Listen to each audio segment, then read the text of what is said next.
Okay, so welcome to everybody that is here with us today for the inter-atelier session for Bachelor 3. So we open this session with a panorama visual here that you see on the screen of Martin. It's the outcome of the 4 ateliers of Bachelor 3. So we have the East Atelier, directed by Martin and Anja Fröhlich, the ZAM Atelier by Franz Graf that is here with us, and we have LCC Atelier by Luca Ortoli that will be joining us soon. He just finished his critics, and then also Lab U from Paola Vigano that is not with us today, but she's nicely represented by Elena and Sylvie that are here with us. So today we will be doing an overview, atelier by atelier, of what is the project that the students worked on this special semester.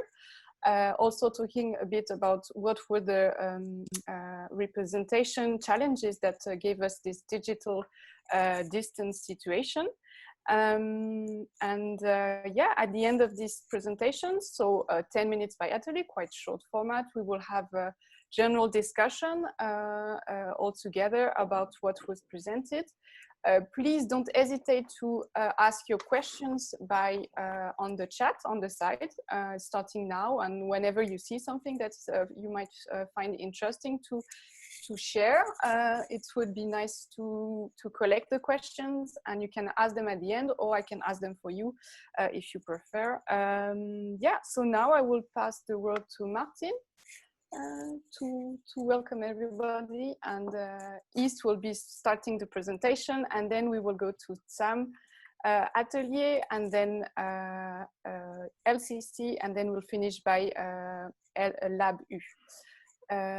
So welcome everybody to our session, and enjoy the presentations. No. So welcome also from my side. It's a kind of super atelier on the end, what we have here. And I would also say thank you for everybody who's participating in that semester and that year. And also to share on the end, that's kind of different points of view, what we had and what we worked on. I will just give you a brief introduction to what we did at the Atelier East. And then I will also pass the word to the students to explain or to give you an example of the work what they did. The question is every time and in each semester, usually we are struggling with the question, what is necessary to educate an architect? And the last years we were orientated and we focused on this question of reuse, but in the sense how the reuse is influencing our methods and methodologies of design. And that's why we had during the development an amazing chance last year to start in a quite physical way on a topic which called New Order.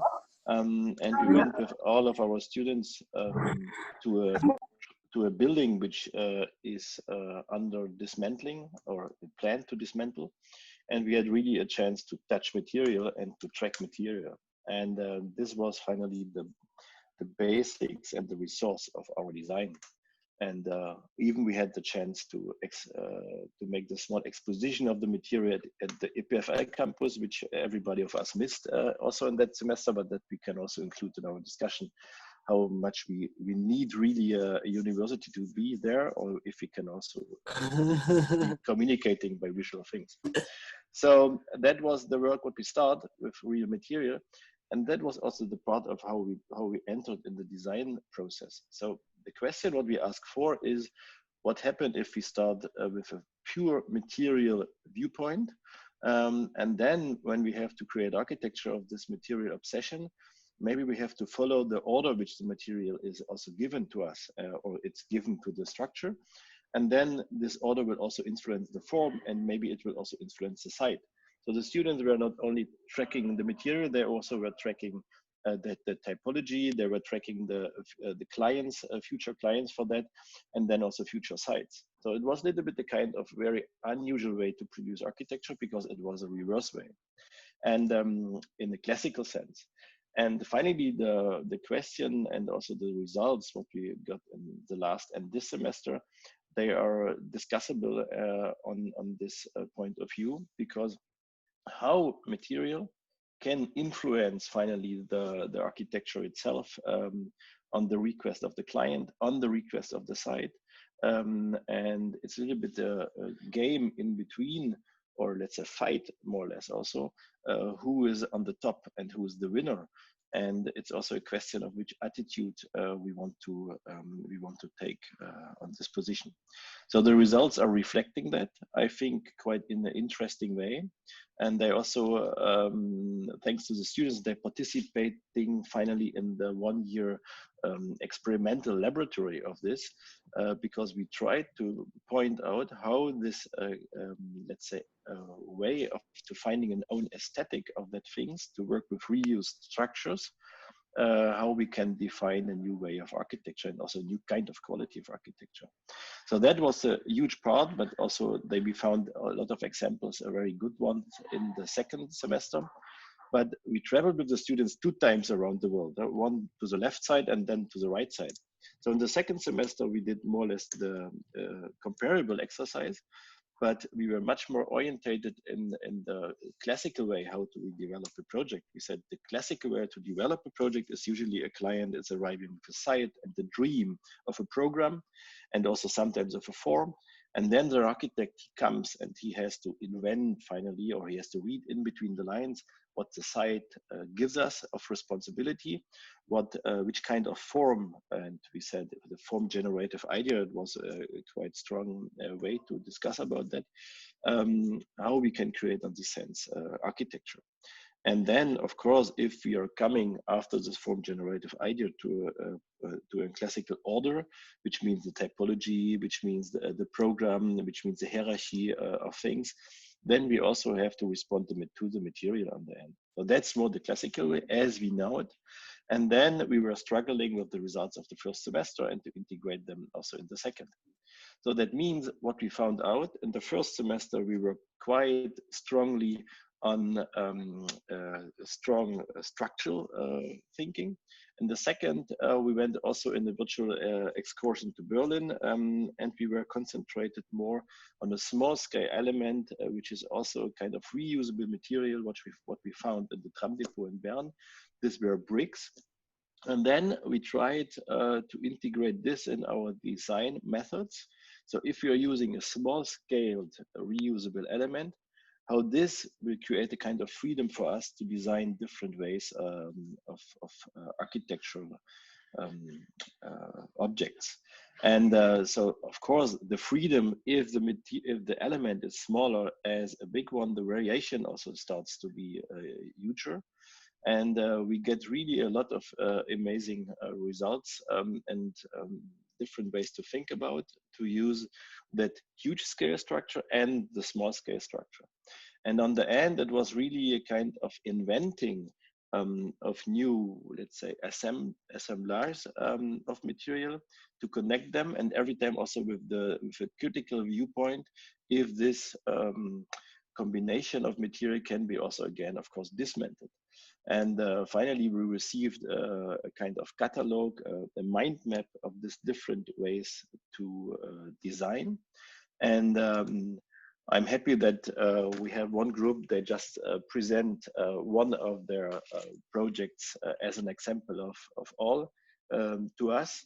And there's a kind of irony in the project of them, because this group was composed by 3 students. They usually plan to do an Erasmus exchange in Berlin and Munich. And then they came back by virtuality in our atelier and also entered in this kind of design methodology.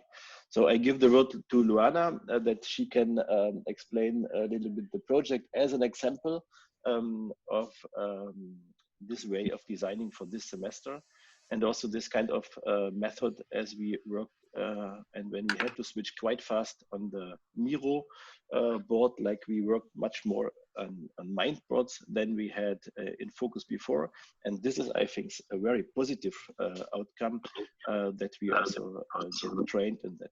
So Luana, I pass the word to you. I just click and you can say if you want to change the image. So we'll actually build the tree speaking.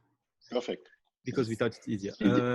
So our project is Mer de Brouillard, and yeah, we had to do the studio entirely digitally. So we didn't meet anyone, so it was kind of, yeah, irony, as you say. So it was the question to do an interdisciplinary hub for the EPFL.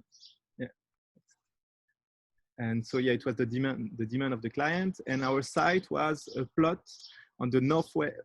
On the northwest of EPFL campus, and it's the place where sometimes architecture students are doing some skate, and where Martin Federli is parking his car.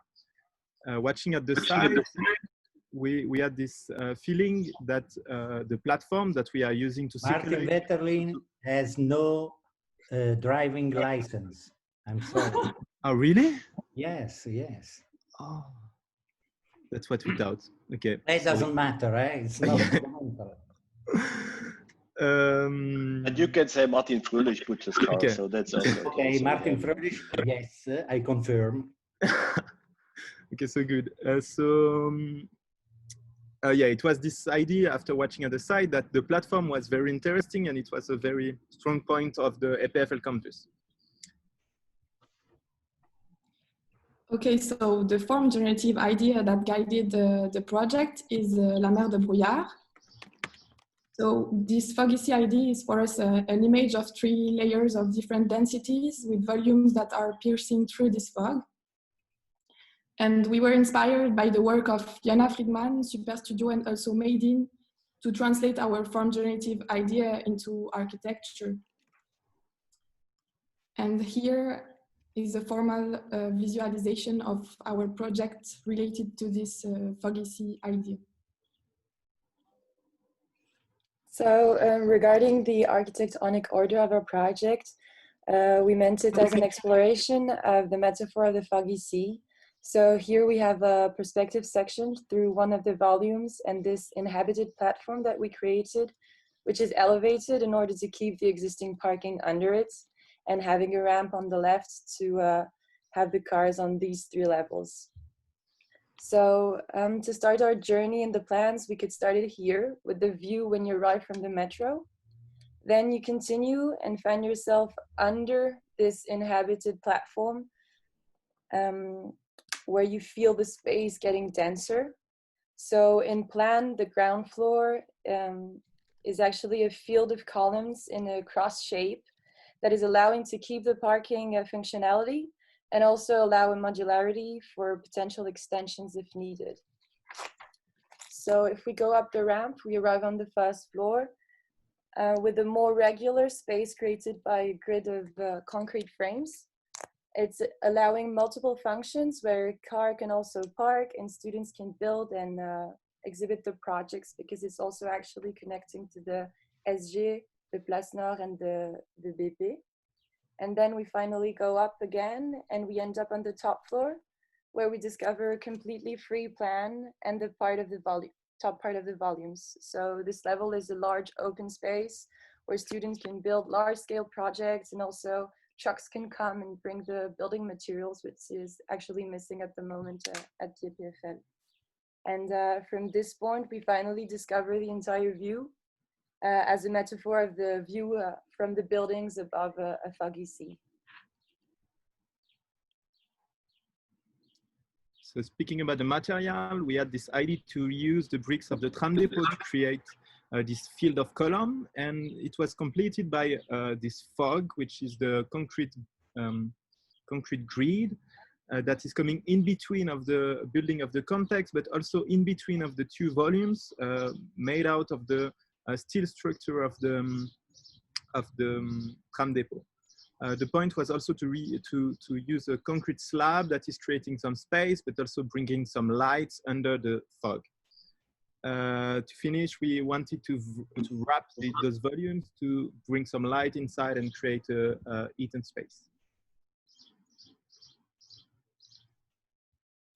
So in this detail, we can see the relation between the metallic structure of the volumes and the concrete grid supported by the brick columns. And if we focus on the reuse strategy of the tram depot, we have the metallic volume. So in, yes, you can switch. So in pale blue is the reused structure of the tram depot.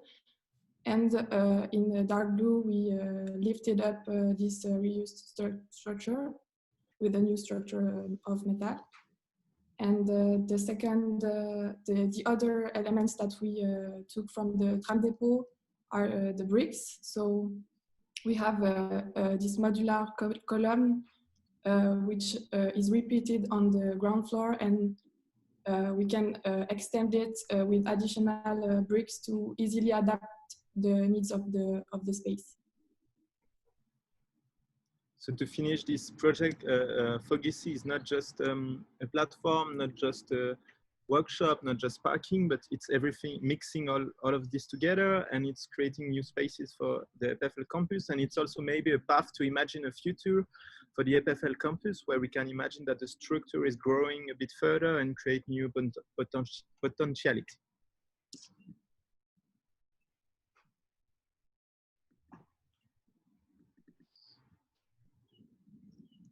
So that was one example. That was one example of a huge mind cloud on the end, what we created. And all of the students, they finally traveled in this question of site-specific design, working on a form generative idea, which is the intention of a good architect also, and then but also to respond to the organization and the request of the client and of the program, but also to take account of this let's say, I think for the future, we have to look much more on that, on the responsibility of the material, what we are using and how we are composing them.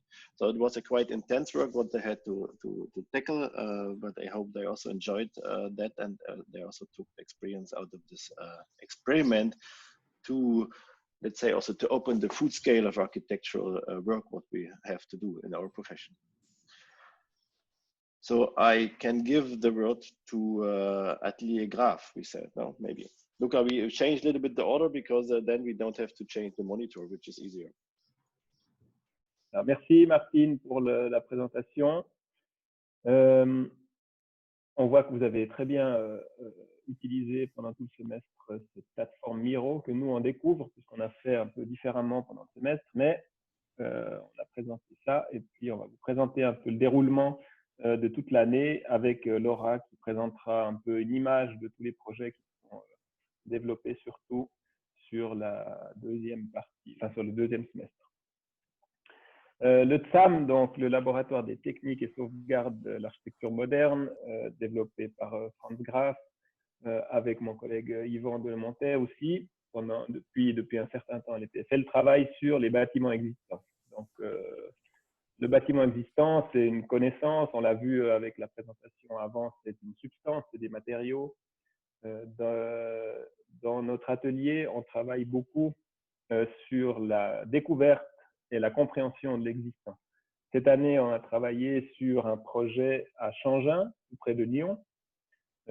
C'est un bâtiment de Heidi et Peter Wenger, donc c'est des architectes suisses, originaires de Brigue, qui ont produit une architecture assez très intéressante au niveau des structures notamment, et un bâtiment à Changin, donc des années 1970, a été l'objet principal de la recherche pendant toute l'année. Au premier semestre, you can go to the next one, yes. Ah, je devais dire en allemand, pardon. Mais on a passé beaucoup de temps, puisqu'on pouvait encore sortir de chez nous dans le bâtiment. Donc, le début du semestre, il s'organise avec différents groupes. Je laisse Martine se balader dans les PDF pour illustrer un peu les dessins qui sont produits et les documents qui sont produits au premier semestre. Mais les étudiants s'organisent en groupe pour produire une connaissance collective du bâtiment étudié. Donc, des groupes travaillent sur les abords et les histoires, le redessin des plans, des coupes et des élévations, ainsi que la production d'une maquette font partie intégrante du travail. On étudie ensuite les structures porteuses, les réseaux aussi, toute la technique qui permet souvent de découvrir beaucoup de choses dans le bâtiment qu'on découvre à chaque fois avec les dessins et les documents qui sont produits par les étudiants. Un groupe travaille sur les enveloppes, un groupe travaille sur les partitions. Et cette première partie de relevé, donc, qui a pu se faire au premier semestre forcément, apporte vraiment une expertise et une découverte des endroits, du lieu et de la structure du bâtiment. On voit qu'une fois que les étudiants et étudiantes sont passés dans cette première étape, ils deviennent vraiment experts, ils connaissent mieux que nous le bâtiment et ça leur donne une base très solide pour développer ensuite les projets. À ce stade, il y a eu une première esquisse d'extension. L'extension, le programme, c'était un centre de projet de maison de l'alimentation et de vin à Changin, avec un programme de logement pour étudiants, un logement hôtelier et puis un centre de congrès avec des salles de conférence et puis aussi réhabiliter une grande partie du programme qui était à l'intérieur. Au deuxième semestre, on a fait aussi un relevé de l'atelier des Wenger. Donc là, on a eu l'occasion d'aller à Brigue.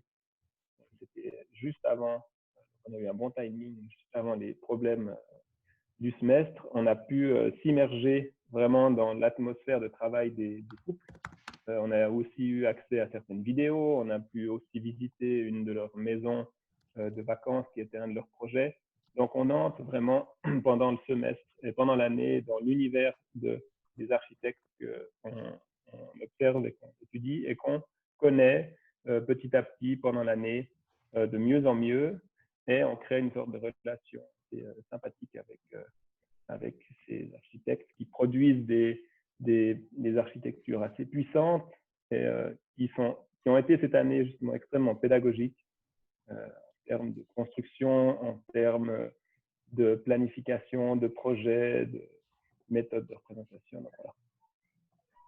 Ça, c'était pour la partie relevée. Donc, il y a chaque fois, en gros, un bâtiment principal et puis un autre bâtiment qui est relevé au deuxième semestre, des fois d'une échelle un peu plus petite, des fois de la même échelle. C'est vraiment l'outil pédagogique principal, disons, de l'atelier, c'est cette connaissance de l'existant.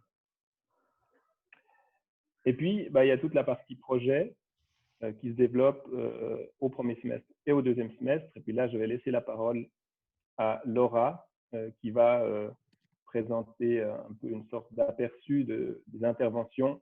Et puis Martine, tu peux aussi, peut-être en introduction, montrer le frame suivant. Il y a tout des axonométries des projets. Alors, bonjour à tous. Alors, d'abord, commencer par parler des différents relevés des différents bâtiments des Wenger. Donc, cela nous a permis de comprendre vraiment la manière de vivre, mais aussi la manière de penser et d'explorer l'architecture par les Wenger. Ensuite, le relevé plus précis de Changin nous a permis de comprendre certains principes directeurs très importants du bâtiment et de comprendre aussi vraiment l'utilisation, mais aussi les problèmes qui sont survenus actuellement par les utilisateurs. Donc, pour le second semestre, nous avons fait tous ces relevés qui nous ont permis d'avoir une meilleure appréhension du bâtiment existant. Donc, tous les étudiants ont fait différentes extensions afin de permettre un meilleur dynamisme, de redonner une certaine valeur au site et de mettre en avant l'architecture des Wenger. Donc, pour ce faire, il nous a été demandé d'insérer un programme qui accueille, en plus des recherches et de la formation, qui accueille une zone de conférence, mais aussi un hôtel, des logements pour étudiants, un restaurant gastronomique et aussi une zone de spa. Donc, différents projets ont pris en compte certains principes directeurs que les Wenger avaient utilisés dans leur bâtiment. Donc, certains se sont détachés, ont expérimenté ou ont appréhendé le projet de manière totalement mimétique par rapport aux Wenger. Donc là, je vais vous parler de certains projets qui caractérisent certaines manières d'appréhender le bâtiment. Donc, pour commencer, il y a eu certains projets de surélévation qui, eux, ont pu exploiter justement ce fort paysage qui est très important sur le site et qui caractérise vraiment notamment la fonction du bâtiment, mais aussi tous ses abords. Donc, cette surélévation, il y a eu 2 projets là-dessus, donc qui ont eu une structure en fait totalement différente de celle des Wenger, qui était plutôt une structure légère, qui visait à se distinguer et accueillir d'autres fonctions. Et cette hauteur permettait aussi notamment d'avoir une vision sur ces sheds qui sont très caractéristiques de l'architecture des Wenger et qui lui donnent une identité visuelle. Ensuite, je continue avec un autre projet qui, lui, a visé à pousser à l'extrême le potentiel de la structure des Wenger. Car il faut savoir que c'est vraiment la structure qui caractérise ce bâtiment. C'est une structure monumentale et aussi un point très important, c'est qu'elle prend en compte les différents réseaux. Et ça, c'est un des forts points de l'architecture de ce bâtiment. Donc ce projet a poussé à l'extrême et a visé à aller vraiment au bout de l'idée des Wenger, et tout ça en se joignant à l'existant de manière simple. Et un autre point important a été pour certains projets la prise en compte du paysage. Donc certains l'ont fait par une extension ne se raccrochant pas au bâtiment des Wenger mais étant un peu plus en arrière de celle-ci. Et tout ça visant à créer une meilleure lisibilité sur le site et à mettre en avant ces différentes entrées, ces différents paysages qui est un point important. Et un des projets à travailler au niveau du sol pour faire cela, un projet plutôt paysager. Et un second projet qui prend en compte le paysage a été un projet qui a visé à unir le bâtiment des Wenger avec un bâtiment qui se trouve au nord, la chaufferie, grâce à une nappe qui reprend ce système de Toblerone en toiture.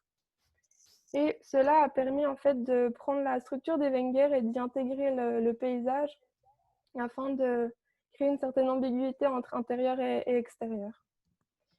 Et ensuite, je vais encore parler d'autres projets qui, eux, ont pris en compte d'autres principes directeurs des Wenger, notamment un principe qui est celui de la rue intérieure, en fait, qui permet de disposer les différents volumes du bâtiment selon un axe.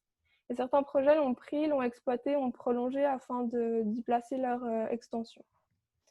Et encore d'autres projets qui ont visé à intervenir de manière mimétique par rapport à l'existant, c'est-à-dire de reprendre totalement la même structure des Wenger et de la continuer, afin de créer certains volumes s'intégrant pleinement à leur architecture et parfois semblant avoir toujours été là, même à la base. Donc là, on peut voir ici les projets de surélévation, par exemple, qui se distinguent parfaitement de la structure des Wenger. Et pour terminer, je tiens à dire que ces projets nous ont permis, et toute cette étude nous a permis de mieux comprendre l'architecture des Wenger et d'y voir les différentes qualités. Et aussi les projets d'extension, parfois, permettent de mettre en avant le bâtiment des Wenger, mais il était parfois difficile de donner notre touche et d'y intervenir tout en laissant l'architecture des Wenger et non en prenant le dessus sur celle-ci. Et ça nous a permis de voir que cette architecture avait beaucoup de qualités et qu'il fallait vraiment qu'elle tende à être préservée, car ça fait partie du patrimoine de l'architecture suisse et que parfois, malheureusement, avec les utilisations d'aujourd'hui, ces qualités tendent à être mises de côté. Voilà. Merci Laura, merci Martine pour la navigation. Comme tu vois, on doit encore s'entraîner un peu pour les présentations Miro. Mais je pense que l'aperçu était tout à fait intéressant. Et puis, je vous invite à aller voir le Miro qui a été mis en place aussi sur l'exposition d'Archizoom.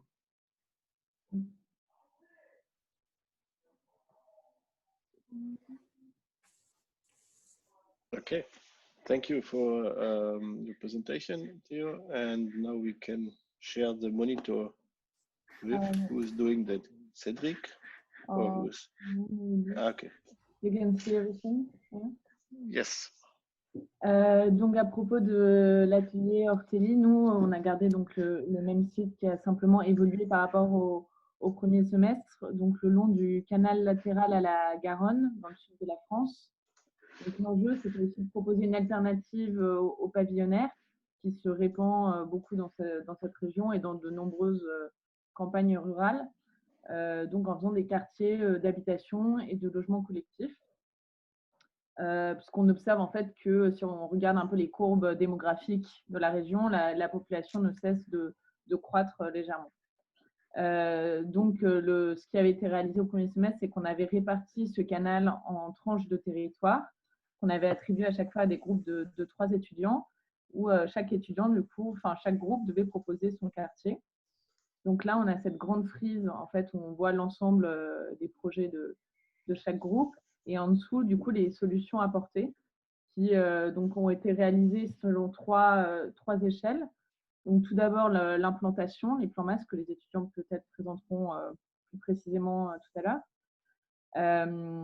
Donc, qui s'éloignent plus ou moins du canal avec des prises de distance, des prises de hauteur ou au contraire des rapports plus directs à l'eau.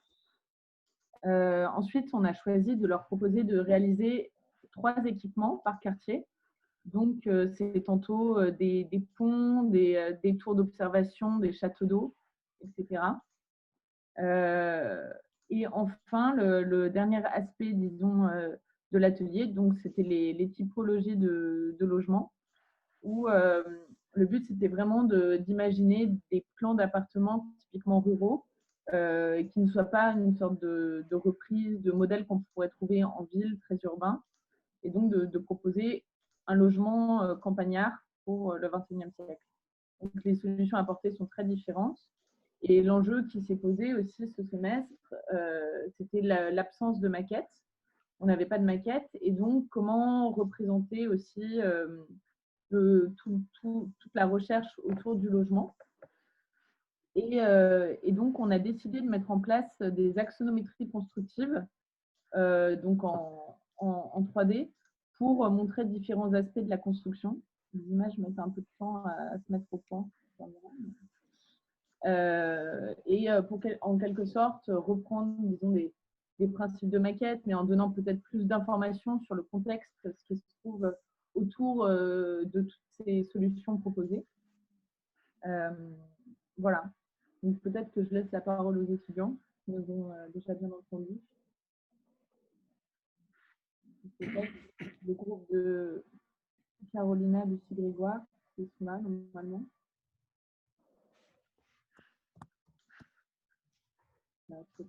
Alors, je les laisse prendre le partage d'écran.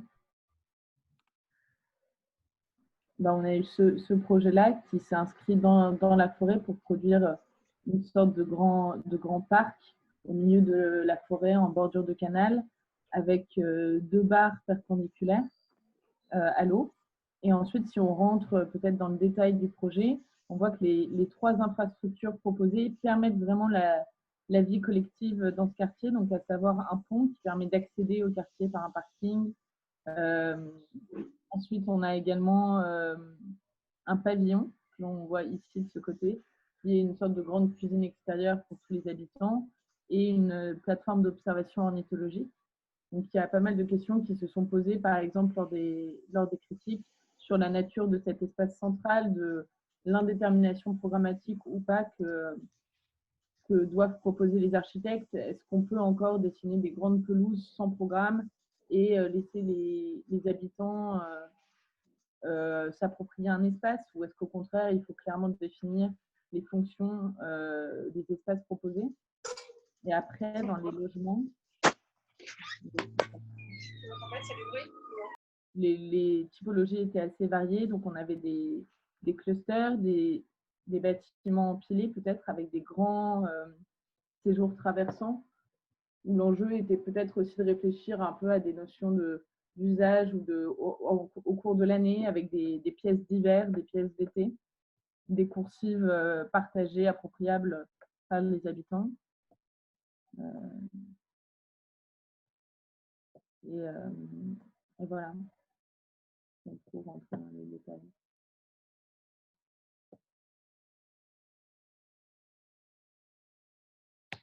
Okay, so we also will use the Miro platform to present our atelier. As you already know, we have been focusing for this year on Lausanne. The atelier has explored the possibility of, let's say, conceptualizing the urban space and the territory of Lausanne. The main issues and challenges that we aimed at covering during this 2 semesters included the renewable resources, so this idea of conceiving the territory as a renewable resource, environmental assets, and of course, spatial capital. As we know, also Lausanne is a city that needs to address the challenges of, let's say, new life cycles, which are linked, as we know, to climate change, to demographic growth, let's say, more in general, economic and social evolution. Especially if we think about Lausanne, demographic growth, for instance, is putting a lot of pressure on existing land, and of course, on its, let's say, ecosystemic role in the emergence of a new form of the contemporary cities. So within this background, in order to address these issues, the Atelier focused on the reading of the territory and the project of the city, starting from its open and say non-built space, and of course on its strategic potential. So the open spaces, they're often conceptualized as the territory's weak structures can be reimagined, they can be reconceptualized through multifunctional hypotheses. So the open space, as we called it, l'espace entre les choses, is at the heart of our atelier. The way we structured the second semester, we basically dedicated a first month of the semester, almost a month, to an overall research where all the students worked as a research group. So they worked really as an équipe de recherche all together in order to build, let's say, a transversal knowledge. Also thanks to the relationship that we've established during the semester with the experts and also the city that have guided us through fieldwork, and that we invited also as critics in our midterm and final reviews.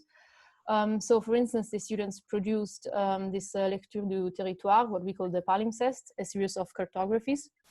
So they constructed maps of at different scales. They elaborated concepts, figures, and images. So here are just a few examples of what we call the palimpsest. Another action that they did in this, say, first shared research month is building what we call the carnet de voyage out of photos and interview, and constructing, for example, this morphological and sensorial catalog of open spaces. So where they catalog the elements in the composite space, they catalog the materials, the movement, etc. So these were, let's say, a series of actions to kind of build a common situated knowledge, but also, let's say, a common vision for the city on which, let's say, they base their projects on. The students developed prototypes at different scales, which are conceived as description of a future situation. So very briefly, I'd like to present you the themes which correspond to the project that they worked on. I think it's quite important in our atelier to point out that these projects, let's say, work on different layers of the city, and they are integrated, so they're kind of complementary and work together in order to build a common image of the city. So altogether, they kind of address the necessity of a new radical vision for the city. So for example, a project we can start with is a project that is called the Corniche, and it's basically a reflection on the relief that is marked by the system of Corniche that traverse the city of Lausanne. And very briefly, it aims at valorizing the sequence of panoramic views, as well as the, let's say, continuity of promenades and the continuity of open space throughout the city. Another block of projects focused on mobility with two projects, the Axe Fort and the Lower Networks. And these projects explored ways to reduce CO2 emissions by rethinking the existing common transport access with new means of integrating software mobility. So the project of the Axe Fort, for example, addressed the issue of connecting this north-south fragmentation that characterized Lausanne, and rethinks also a new future for the autoroute. While the Lower Networks focused on basically generating a pedestrian network within the neighborhood scale. Another project which is more linked to, let's say, ecology is the project of the Hidden Rivers, which will be presented later on by the students itself. So very briefly, it's a project that consists in the reopening of the systems of the river at key points across the built and natural environment. But yeah, I will leave that to the students to present it in a more detailed way. A last project is the project of the Rive du Lac, which is quite interesting as it addresses the issue of the progressive privatization of the existing parcels along the lake. So it aims at, let's say, creating a continuity across the existing pocket parks and road networks in order to promote access and diversified public use of the lakefront. And a thing that we found quite interesting at the end of the semester is that we asked the students to produce very small videos. So if you will be looking at our exhibition, I will recommend you to look first at this very small introductive videos that the students elaborated, and then to move around into the cross. So just to sum up, let's say, to conclude, for us, this year has been, we see it as, anyway, we see it as the beginning of the research that we intend to carry out, a way, in order to develop a way to read the city of Lausanne, a way to reveal and in general investigate the crucial themes that our cities need urgently to address, and Lausanne is also part of this debate. So I will let the Hidden Rivers present their project as an example of our work during the atelier. Bonjour. Max, tu veux commencer? Bonjour. Ouais, je partage l'écran ou… Ou tu veux le partager? Ah non, Sylvie veut le partager. Sylvie. Donc, avec Anton et Nikita, on est le groupe justement des Hidden Rivers, comme l'a dit Elena, et tout au long de l'année et du semestre, on a travaillé sur le territoire lausannois. On a commencé au début de l'année par faire justement un palimpseste de Lausanne, ainsi que des rivières, en fonction justement des quelques dates qui nous semblaient clés. Et on peut voir que sur les prochaines cartes, l'évolution du rapport entre le bâti et les rivières. Donc, on a pris d'abord la première date 1850, ensuite 1930. C'est le début de l'expansion des chemins de fer en Suisse et particulièrement à Lausanne. Ensuite, si tu peux y aller, Sylvie, 1930. Ensuite, de nouveau 1950 avec le début de l'expansion de la voiture et des voiries en Suisse jusqu'à 2020, la situation actuelle de nos jours à Lausanne. Et on peut voir à travers, si on met justement la comparaison de la carte entre 1850 et 2020, justement que la logique du comblement a persisté en mettant de plus en plus de côté le rapport entre l'environnement bâti et l'environnement naturel. Et justement, pour généraliser ces faits, on peut ressortir trois principaux éléments déclencheurs qui ont amené à la couverture des rivières, qui sont tout d'abord la volonté d'avoir un espace plus vaste pour développer la ville, la prévention des maladies ainsi que la prévention des risques liés aux crues. Ensuite, à côté de tout ça, on a réalisé différentes cartes, toujours à l'échelle du territoire, afin de mieux comprendre toutes les conditions influentes des rivières, avec ici justement la carte des inondations. Comme on peut le voir avec la légende, c'est en jaune justement toutes les crues annuelles, jusqu'en rouge toutes les crues qui seraient centenaires. Et sur cette carte, on peut voir que justement l'enclavement de la rivière par le tissu urbain produit des risques de crues qui sont de plus en plus élevés. Ensuite, on a produit une autre carte qui est la carte des ruissellements, qui montre justement la mauvaise gestion des eaux de pluie dans la ville de Lausanne, avec souvent justement l'eau de pluie qui ruisselle le long des anciens tracés des rivières qui sont actuellement devenus des routes. Et finalement, au début du deuxième semestre, un groupe dans l'atelier a travaillé sur les milieux écosystémiques. Sylvie, si tu peux mettre la suivante, parfait. Où justement, celle-ci montre qu'il y a différentes séquences de paysages dans Lausanne et que ce n'est pas une globalité. Et justement, avec les rivières, on arrive à avoir des séquences de paysages. Et toutes ces cartes territoriales nous amènent au scénario composé de trois questions qui sont liées l'une à l'autre. Alors, si tu mets la suivante, la première question, non, la première question, c'est celle d'avant. Voilà, si on rendait vie à la rivière en favorisant une continuité écologique et en renforçant les échanges biotiques, celle-ci amènera à la suivante qui est et si justement la redécouverte de la rivière et du sol en tant que milieu vivant au sein de la ville devenait l'occasion de développer, diversifier et enrichir le milieu dans lequel nous vivons, pour finalement arriver à la dernière question qui est « et si justement cet axe faible, donc la rivière, devenait un axe structurant ?» Donc, Antoine, tu reprends, Oui, continue. parfait. Donc voilà, donc à partir de ça, du scénario, au deuxième semestre, on s'est appliqué vraiment à la question de comment appliquer sur le territoire lausannois et qu'est-ce que ça implique. Donc la première carte, c'est la carte de Lausanne 2020, donc la situation actuelle de Lausanne avec ses bassins versants. Ensuite, tu peux passer Sylvie à la prochaine. La question 2050, donc la projectuelle, donc toutes les réouvertures qu'on pourrait impliquer et les non-réouvertures aussi, donc les lieux de passage qu'on devrait créer pour surpasser des obstacles.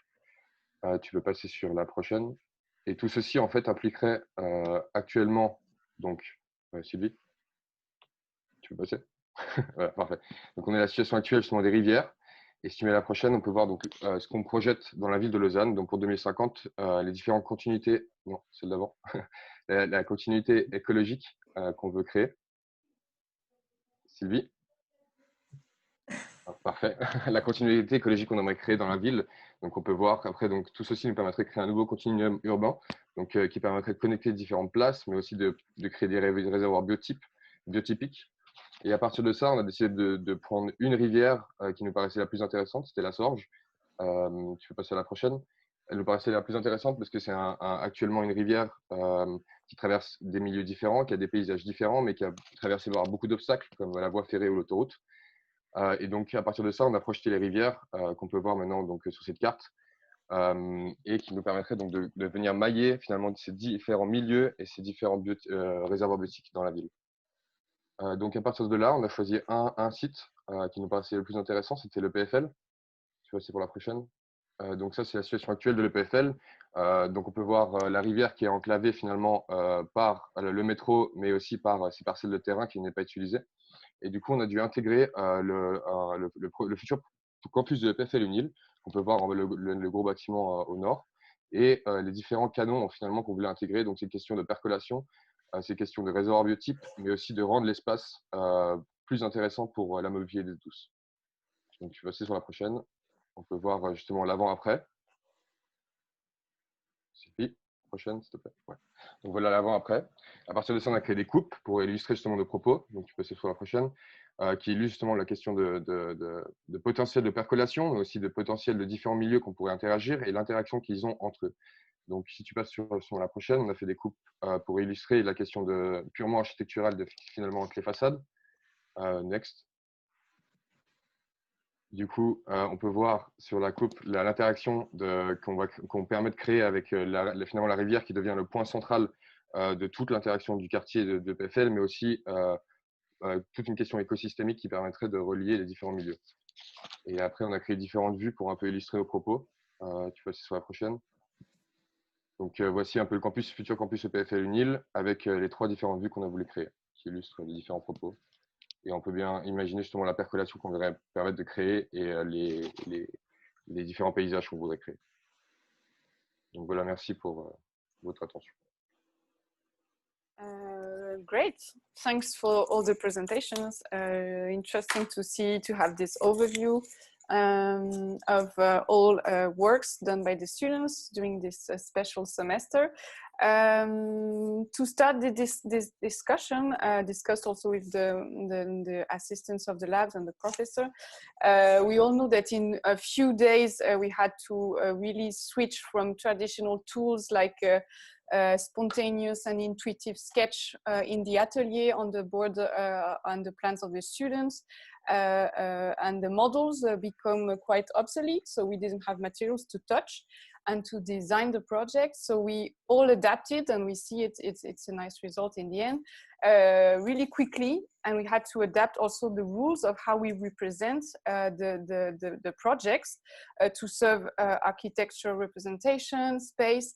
Also, how do we transmit and how do we show architectural ideas? Also feelings, how do we share the feelings about what we are seeing, how we react to the project just with this Zoom connection. So of course there was positive and negative aspects, also working together. So it's quite a strange experience that we all went through. in the different ateliers, very constrained, almost closed, we could say, like introverted on the atelier, with a strange time spreading and everybody in different spaces. So the question I would like to first ask is, does this condition that were special helped us to go to maybe refocusing on essentials, on ateliers, on themes of architecture that we have differently developed in the ateliers, or in another way, did it open more freely the thinking or the representation? We could see, for example, that Lab U, you said you did videos in your atelier. Was this something new, or is it something that was already there? We talked also about rules of not zooming out, not zooming in. So it's a lot about perceptions of what we are seeing, and does it influence our design? So maybe who was the atelier that made this rule of zooming, not allowed to zoom in, zoom out, to learn to show what is essential in a project, but on a fixed image? C'était dans nos présentations, ouais. Ok. Ouais. Non, alors c'est une switch en français. Est-ce que cet outil, cette règle que vous avez fait avec les étudiants, est-ce qu'il y a d'autres choses qui ont pu sortir de positif? Est-ce que ça, c'est quelque chose qui a pu influencer la manière de représenter, de percevoir le projet? Est-ce que vous en avez fait? Effectivement, nous, on a fait, disons, dans les premières critiques à la table, entre guillemets, les étudiants qui présentaient leurs projets, des fois sur le logiciel de dessin, enfin, ils dézoomaient des PDF, aussi les exercices avec les suivis des travaux de master qui ont donné assez vite, en fait, des règles relativement simples qu'on a proposées aux étudiants de travailler avec des présentations, PowerPoint ou enfin, peu importe, PDF. Et assez vite, effectivement, on s'est rendu compte que le zoom des zooms était insupportable en termes de présentation. Donc ça, c'est quasiment la seule règle graphique qu'on a imposée aux étudiants, ce qui nous a donné, par exemple, hier et avant-hier, des critiques relativement de bonne qualité en termes de présentation et de suivi. Mais bon, c'est un pur outil technique. C'est vrai qu'on est resté relativement dans la présentation traditionnelle. À côté de ça, ils ont rendu des planches A0. Donc, ça leur a aussi maintenu l'exercice d'une mise en page, disons, dans un layout traditionnel. Du point de vue présentation, c'était la seule évolution qu'on a faite. Ça nous a permis relativement simplement de donner la parole aussi aux experts, de passer d'un document, d'une coupe à un plan, enfin, avec juste quelques outils du PDF. La navigation et la communication, elle était relativement simple et assez aisée, quoi. Ça a assez bien marché. Et comment vous avez pu manipuler le sujet du patrimoine, du bâtiment existant, qui finalement, dans l'atelier, ça repose vraiment sur ce qui est là, sur le relevé, enfin, c'est quand même des enjeux, enfin, en tout cas pour votre laboratoire, un peu comme le nôtre. Just I switch sometimes to English for the Indian audience. Like East, we had to go a bit like to material experience. What we present in the first semester is also learning by doing, and then we had to go from material to immaterial totally in a few days. Also, peut-être pour votre laboratoire, est-ce que c'est comment vous avez un peu réagi à ça? Est-ce que c'est quelque chose qui est facile finalement d'appréhender le patrimoine et ce qui est là tout en étant à distance? Est-ce que vous avez découvert des choses? On a eu entre guillemets un timing relativement idéal, on va dire. On a eu un peu de chance dans tout ça parce qu'en fait, le deuxième relevé qu'on a fait de l'atelier des Wenger, il s'est terminé vraiment. On a fait la critique intermédiaire sur le relevé. Les étudiants ont sorti une maquette, disons, normale, quoi, juste avant que le confinement commence. Et puis ensuite, c'est là où on est reparti sur des exercices thématiques et de projets, où là, la base de documentation qu'on avait acquis pendant le premier semestre et la première partie du semestre était largement suffisante, en fait. Ensuite, on a On a développé, c'est clair, les étudiants ont développé des outils, on travaille souvent avec l'axonométrie, mais ils ont développé plus de perspectives, ils sont allés plus dans les atmosphères intérieures. Mais ça marche tout aussi bien dans un projet entre guillemets neuf que dans une extension de bâtiments existants. Ok. Je vois que Luca Ortelli, you are in my mind. I was going to switch to this subject, so maybe I can address the question directly to you. The idea also here is to talk about the method and what are the difference between the atelier, the topics that were talked and in different ateliers. We can also integrate if there was an influence of the special context within this method, I would say. But maybe you could give us a word about this, Luca, on your atelier, or do you want to address a question to the other atelier regarding the method and the topics that were discussed? No, I don't. I don't want. No, no, I can do it naturally. But it was probably all the students know that after this seminar, we will have a bigger one with all the students of the school discussing about the special conditions of this semester. And I didn't want to interrupt your discussion and your presentation, Theo, but probably it is much more important here to discuss about the particular topics developed by the 4 studios, because in our mind, this was the occasion for students finishing their second year to have a better vision of the future studios for their next academic year. That's the reason why, Vanessa, I didn't want to disturb you. You're not at all. It's in the list, Luca. It's fine. It's fine.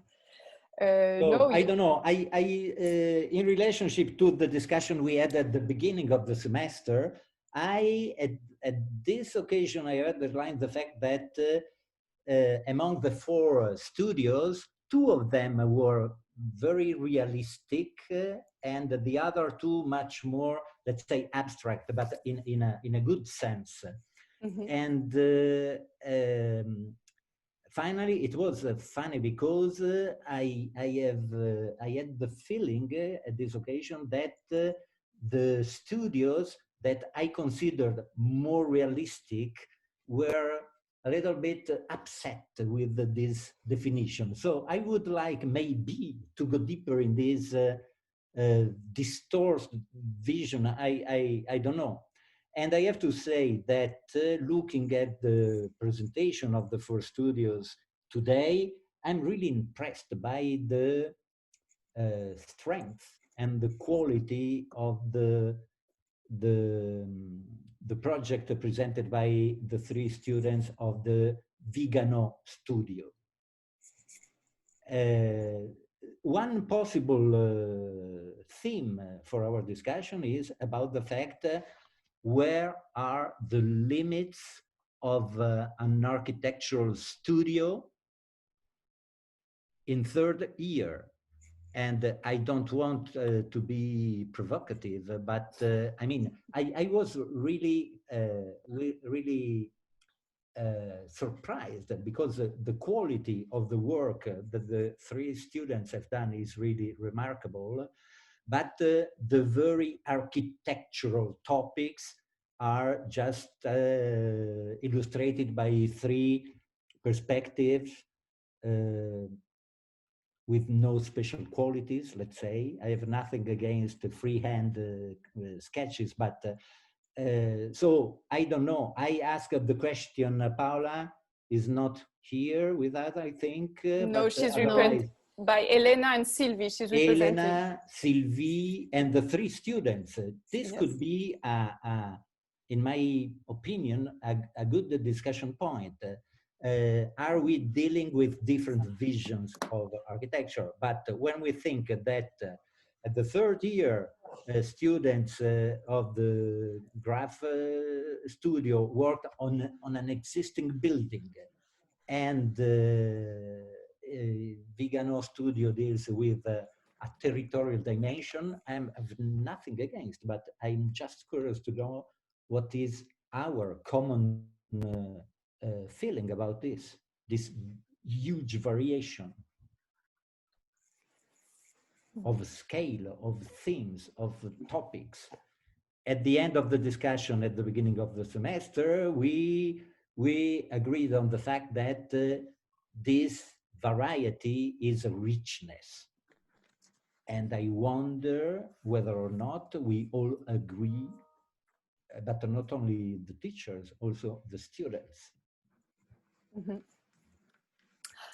Thanks, Lucia. This is a huge question. What is architecture in Bachelor 3?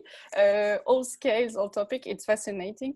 Elena, Sylvie, you have a hint. Of course, we invite all students to participate because it's also the aim. It's nice to have also your feedback.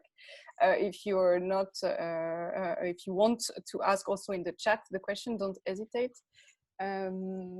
Sylvie, Just Elena. to respond, I do agree that our studio is quite different in the way that it's addressing the project in multiple scales. And this is a big challenge that we bring into the studio with students coming in third year with a background in architecture. Most have covered the building scale and the human scale, and actually having to take on the challenge of looking at the territorial scale and translating it to what does that mean? How do you respond to the territorial scale and to the challenges, and bringing issues of ecosystems or environmental issues, addressing issues of climate change, CO2 emissions. These are all issues that we find very, very important for architects to address. And a lot of times it's about how not only the building can address the challenges of this contemporary time, but also how systems within the infrastructure, within the roads, within the networks can actually play a role in improving the environment and the built environment.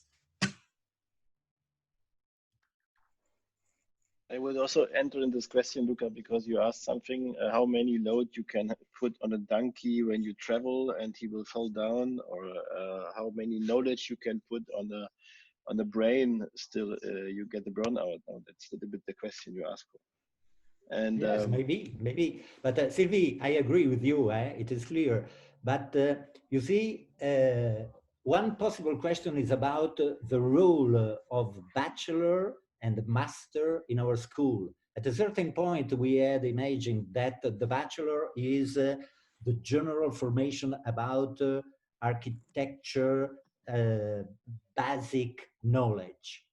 And you are doing something which is far from it, and not in a negative sense. I mean, if I can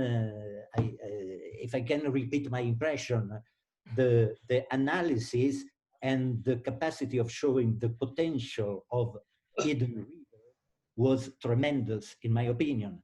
But when the students had to visualize the result, the spatial result, the figures were weak. So I don't know, because they are students. So all the students are here in order to learn and to improve their capacity. But in order to get this depth in analysis, you have probably to renounce to something. And I can tell the same about my own studio, where maybe they are much closer to the building dimension, and they underestimate the territorial. I don't know. It's not a question. It is impossible to give a general and unique answer. It's just to discuss about what architecture is today, could be or should be tomorrow, and if the architect in the future could assume the two roles of mastering the territory and the building dimension. And personally, I have some doubt about it.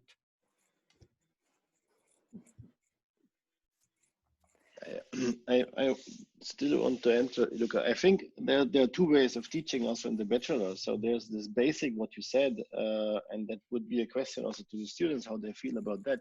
So there are two ways of teaching. Now you can teach basics and basic knowledge, but also a lot of basic knowledge is today accessible, as we saw also in this virtuality moment, what we had all over the world and by databases, let's say. We have to teach them how to read on that. That's maybe another way. And then also we have to integrate to teach kind of methodology.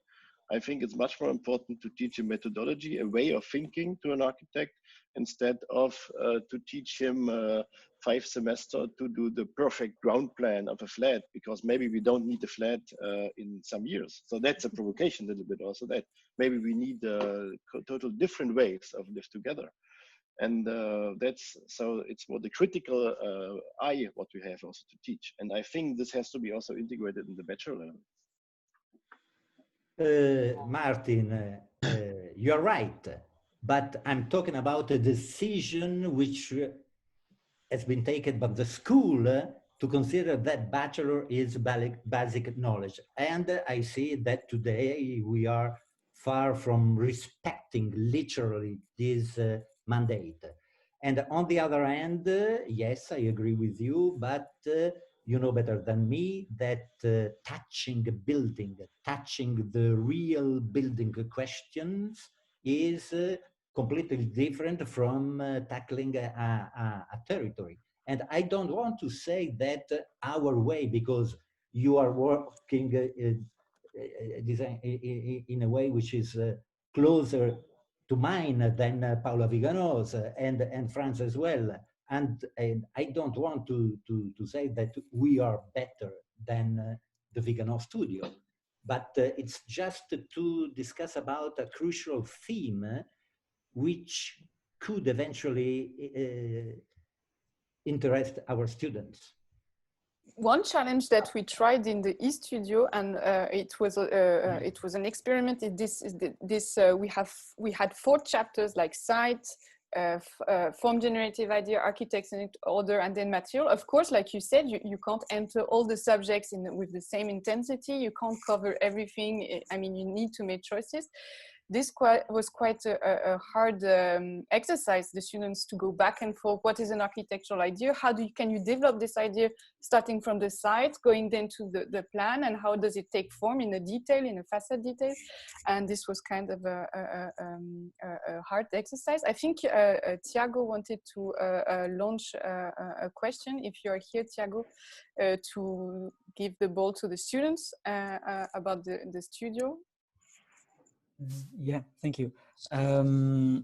It's very, I don't want to necessarily shift the discussion too much because the question that Luca is putting on the table is quite important and is linked also to Bologna process, when students can build up their own curriculum, when students have presentations of studios content in the beginning of the year, when they can also choose in which studio, or try to choose which studio they want. We can even imagine that today one student having the possibility can only work at the urban scale, choosing and having the chance to fall all the time in the same studios. And this student will end also and will, I don't know, develop a diploma also with a very urban scale. And he has 3 years of experience of students within urban scale.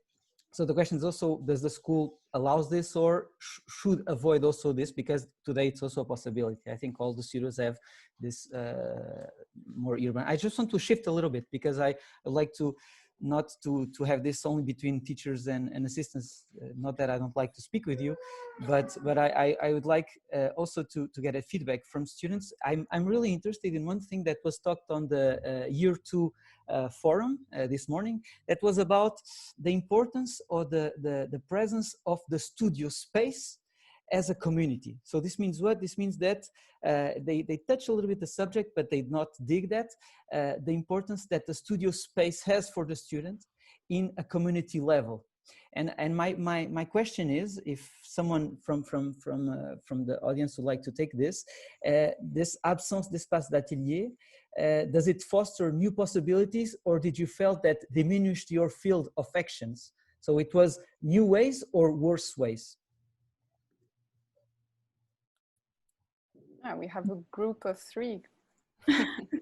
C'est vrai que quand il n'y avait pas le confinement, c'était plus simple parce qu'on pouvait passer voir les projets de nos camarades et que du coup là, c'était un peu plus compliqué de prendre du recul sur notre projet et de pouvoir demander les avis de nos camarades.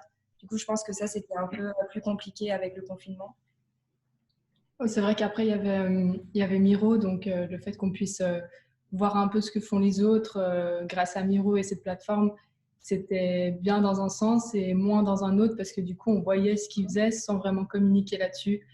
Et du coup, ça pouvait être un peu délicat de savoir vraiment pourquoi on avait envie de faire un peu la même chose et puis de juste prendre du recul sur son propre projet aussi. Oui. L'impression que j'ai, et c'est un peu neuf, un petit peu pour tout le monde, c'est que je voulais comprendre l'ampleur ou l'importance de cette idée de studio, d'être avec, même si on se parle moins, même si on échange toujours visuellement, on partage une espèce de boule de neige de connaissances parce qu'il y a des expériences, parce qu'il y a des échecs, parce qu'il y a, on parlera des maquettes tout à l'heure avec Luca et Eric, mais aujourd'hui en 3e année, d'un coup, ne pas pouvoir compter sur cette sentiment de construction d'ensemble. Et ça, c'est peut-être quelque chose qu'aujourd'hui, si là s'avère vraiment une difficulté, je ne sais pas si une situation similaire se répète ou d'un coup que Zoom ouvre une possibilité de travailler autrement à l'apprentissage d'architecture, je ne sais pas comment combler cet aspect, par exemple. Je n'ai pas de questions. Je ne sais pas, est-ce que tu aimerais rajouter quelque chose par rapport à ça? Non, évidemment, ça nous a tous frappés, on a tous essayé de faire avec et de faire sans, quoi, je dirais. Moi, je pense que tous les bons sentiments de dire ouais, qu'est-ce qu'on pourra faire qu'on n'a pas découvert, qui n'existait pas avant, ouais, je ne sais pas. Il me semble qu'on a besoin quoi, de contact, on a besoin de l'atelier. Il me semble qu'on devrait plutôt se servir de ce qui nous a manqué quoi, pour revendiquer dans les écoles quoi, des places quoi, qui nous reviennent, quoi, non ?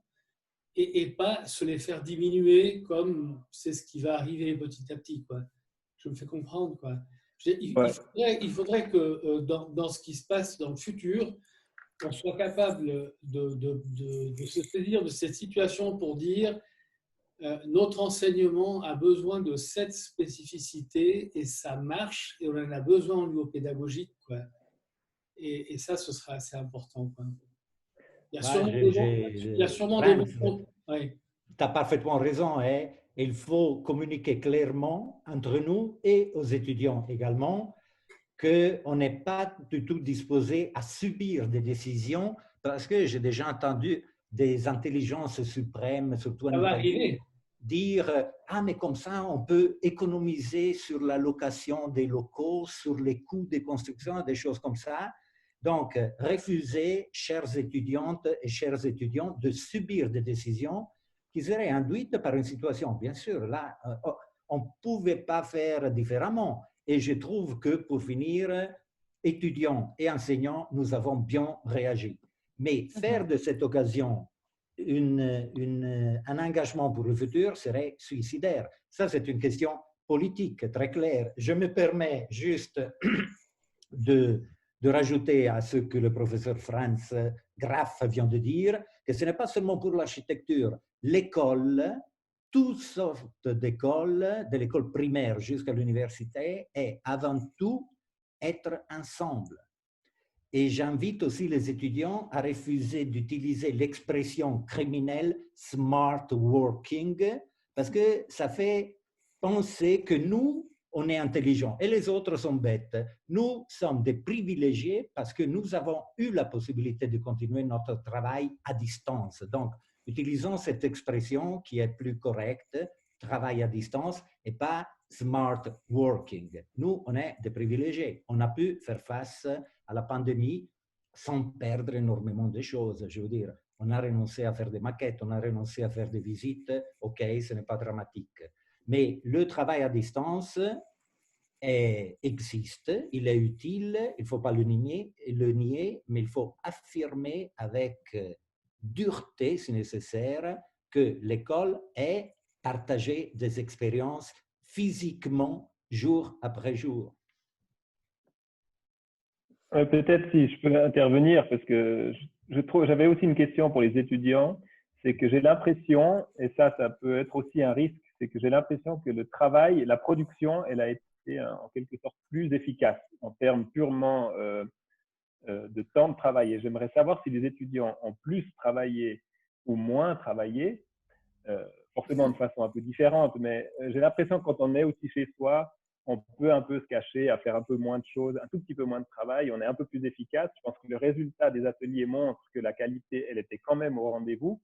Et ça, c'est aussi un risque, parce que des politiciens, ils vont vous dire, ouais, mais ils sont plus efficaces à la maison, on est plus efficace à la maison.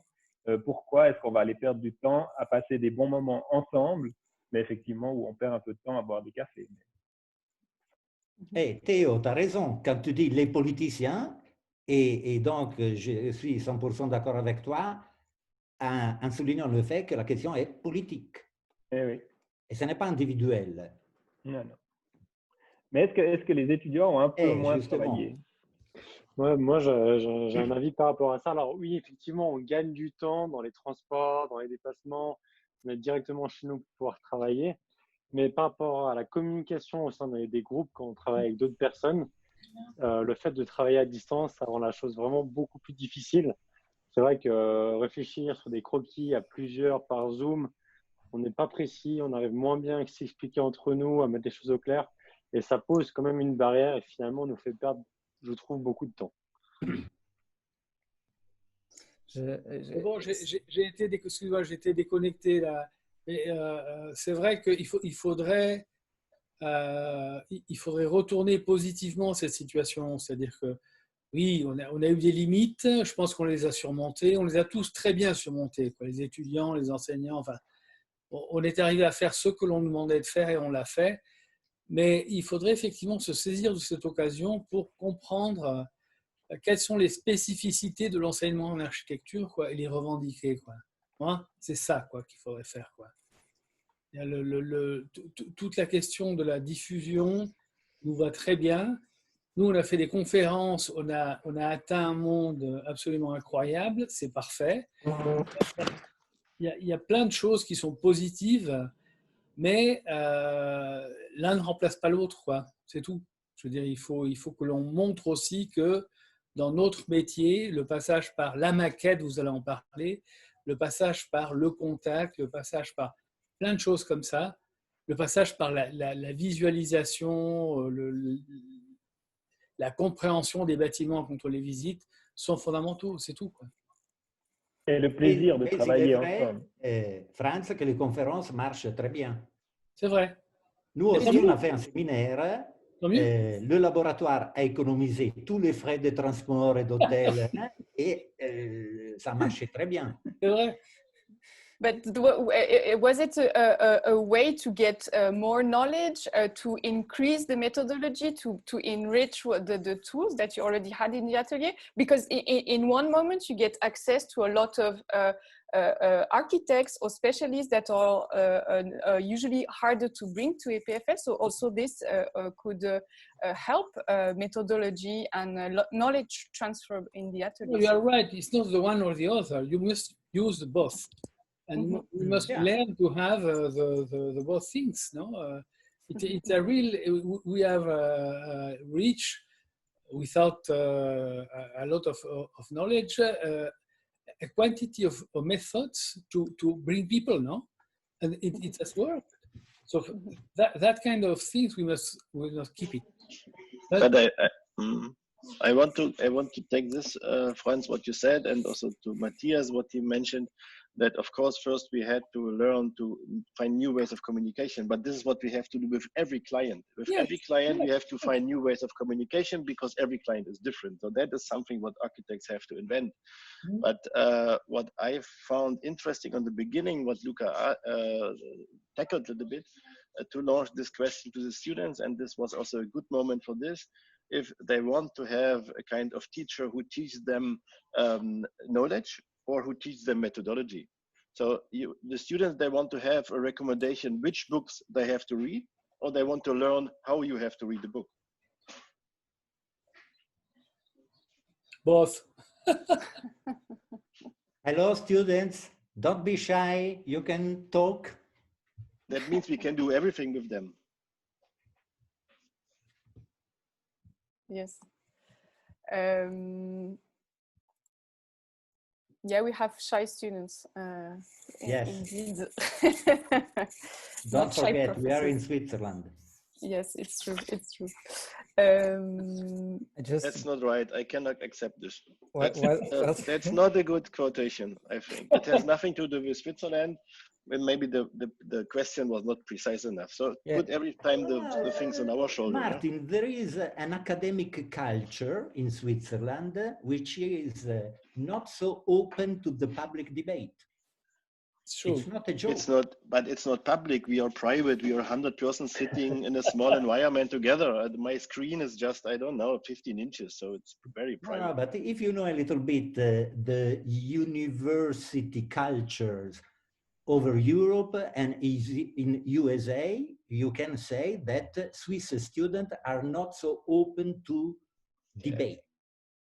Can I try a different way? Maybe. Yeah. Different way. Just try the different way. I think Martin was trying to shift slightly the discussion to the importance of methodology, which is linked to the political position of Luca about what a lot of universities are now already launching, the blended learning. So this means that some of them will continue to be closed, like Cambridge, completely online until 2021, and some of them.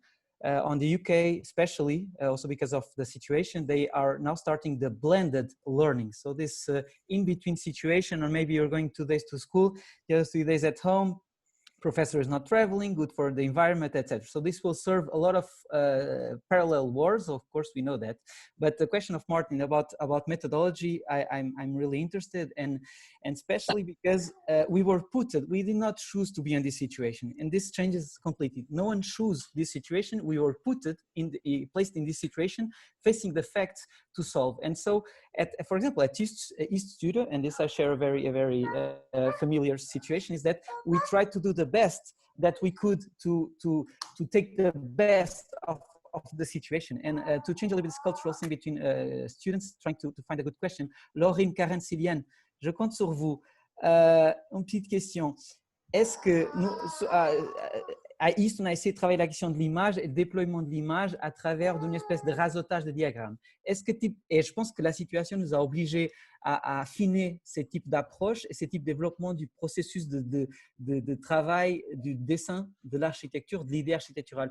Est-ce que vous l'avez ressenti comme ça? Est-ce que vous avez été invité à travailler autrement? Est-ce que vous l'avez senti comme ça? Ou est-ce que pour vous, tout cela s'est mélangé?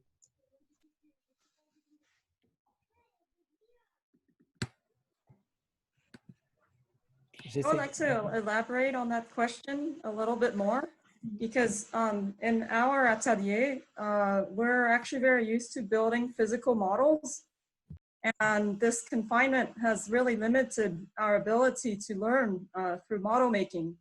And so one of our approach was really to see if we can transfer the knowledge, the spatial knowledge, through video making or through kind of virtual site tours that can be shared between the students. And I personally find that the lack of models has affected the quality of the project itself spatially, especially when our students in the Atelier Vigano have to transfer between the territorial scale to then the building scale. And so there's kind of a linkage that is missing. So I would like to ask and see if methodologically, if model making has been an issue for other studios. Ben, je pense que déjà de base, dans le programme, on était censé à la fin faire un mock-up et du coup, ça, on a dû l'annuler. Du coup, c'était un peu dommage et ça a beaucoup changé, même si on a quand même beaucoup travaillé sur... on a beaucoup fait de recherches sur la méthodologie de la construction avec la brique. On n'a quand même pas pu vraiment travailler avec nos mains et du coup, ça, c'était un peu moins riche. Oui, après, on a pu du coup développer plus profondément les détails en briques, etc. Mais il y a toujours cet aspect constructif où on apprend assez souvent aussi avec la pratique. Et puis ça, c'est vrai que c'était dommage pour ce workshop qu'on n'a pas pu faire. Mais après, on a aussi travaillé sur la représentation et puis on a essayé de trouver d'autres alternatives, comme par exemple les réseaux sociaux.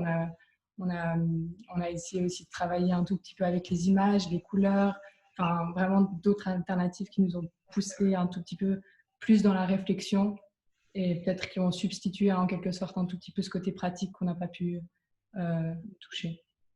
Mais Laurine, Karen et Céliane, qu'est-ce que vous attendez de la part de vos enseignants?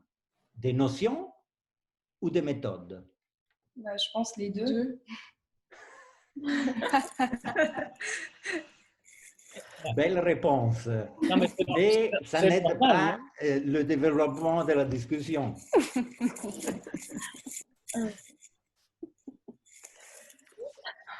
Non, mais c'est clair, c'est les deux. Mais le professeur Fröhlich a posé une question de manière alternative, ou l'un ou l'autre. C'est clair que les deux, c'est l'idéal, hein? Mais sa question a le mérite de devoir dire avec clarté quelle est la vision de l'enseignement de la part des étudiants.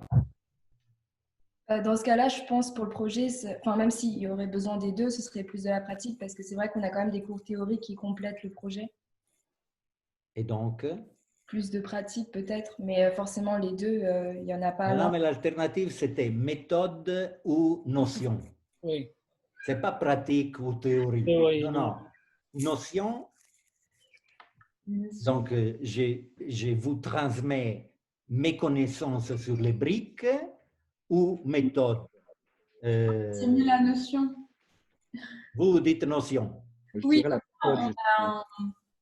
on a une meilleure idée par rapport à la construction ou par rapport à la notion d'architecture. Et ensuite, nous, on peut utiliser différentes méthodes pour représenter notre travail. On a Sean aussi qui a eu une livraison d'imprimantes 3D à domicile pour les expérimentations. Sean, notion ou méthode? Je dirais méthode pour ma part, parce que justement le confinement, ce que ça nous a appris, c'est que les notions, on les a tout le temps chez nous à l'école, on peut les trouver nous-mêmes, mais la méthode de les analyser, de comment les utiliser, on est encore, on va dire, débutant là-dedans. Le mot est un peu fort, mais on est encore débutant là-dedans. Et justement, les méthodes de comment analyser, quel livre, quel passage de livre, comment justement avec le fameux livre qu'on a lu, ou résumer le projet en une seule phrase. Enfin, on ne nous dit pas comment le résumer, mais on nous dit ça, ouais, voilà. Referential architecture. Et finalement, justement, la méthode, les notions, on les trouve chez nous, c'est ce qu'on a fait pendant tout ce confinement, mais de comment les analyser, de comment les interpréter, de comment les utiliser, ça vient surtout de vous en priorité. Mais vous êtes dans quel atelier? Fröhlich. Donc là, on vous enseigne à lire une phrase ou un passage à la place de lire tout le livre. Ça, c'est la méthode. Non, c'est pas ce que je dis. Je vous taquine.